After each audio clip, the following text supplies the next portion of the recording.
విత్తనాన్ని రిలీజ్ చేయడం జరిగింది. ఈ సంవత్సరం అయితే రైతుకి మనం అమ్మడం జరిగింది. సో మామూలుగా అందరికీ ఏం అపోహ ఉంటుందంటే డెమో ఇచ్చినప్పుడు రైతుకు విత్తనం బాగుంటుంది, మళ్ళీ ప్యాక్ చేసి అమ్మిన తర్వాత విత్తనం బాగోదు అనే అపోహ అందరికీ ఉంది. సో అలాంటి అపోహలు ఏమి వద్దు. మీరు సాగు చేస్తున్న విత్తనాలతో పాటు ఈ విత్తనం కూడా ఎలా ఉంది అని పరీక్షించుకోండి, మీరు మీ కంటితో చూసి అనే ఉద్దేశంతో మిమ్మల్ని అందరినీ తీసుకురావడం చూపించడం జరిగింది. భీష్మ విత్తనం ఎలా అనిపించింది స్వామి? మీ తోటలతో పోలిస్తే ఈ విత్తనం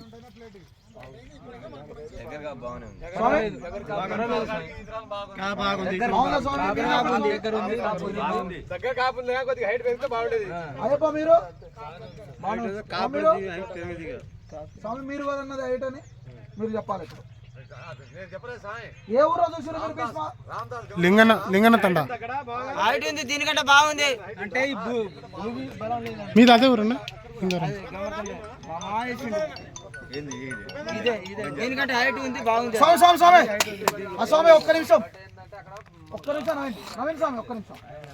ఇంకో చోట కూడా చూసినారని చెప్తుండ్రు, వాళ్ళ మాటలు కొద్దిగిందాం. చెప్పు స్వామి, తాత స్వామి చెప్పు, ఏ ఊరో చూసినావు? ఎలా ఉంది తోట? దీనికంటే హైట్ ఉంది, బాగుంది. అది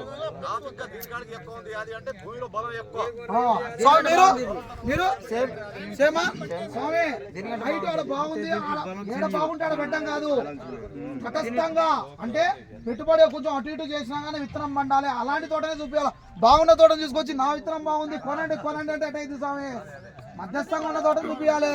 అది అంతేగాని బాగున్న తోటను చూపించి మా కడుపు నింపుకోవడం కోసం మిమ్మల్ని మోసం చేయదు కదా స్వామి. భీష్మ ఎటువంటి విత్తనం వేసినా మినిమం దిగుబడి వస్తుందనే దానికి నిజ రూపమే ఈ తోట. స్వామి భీష్మ బాగుంటే అందరూ ఒకసారి భీష్మ అని చెప్పండి స్వామి. 10 మంది చెప్పండి బాగుందంటే, ఈ విత్తనం బాగాలేదంటే 100 మంది చెప్పండి బాగుందా స్వామి. 10 మంది చెప్తామా విత్తనం గురించి? విత్తనం పేరేంది స్వామి? భీష్మ. అందరూ ఒకసారి విత్తనం నచ్చితే భీష్మ చేయలేపండి స్వామి. భీష్మ విత్తనం బాగుందా స్వామి? రైట్ స్వామి.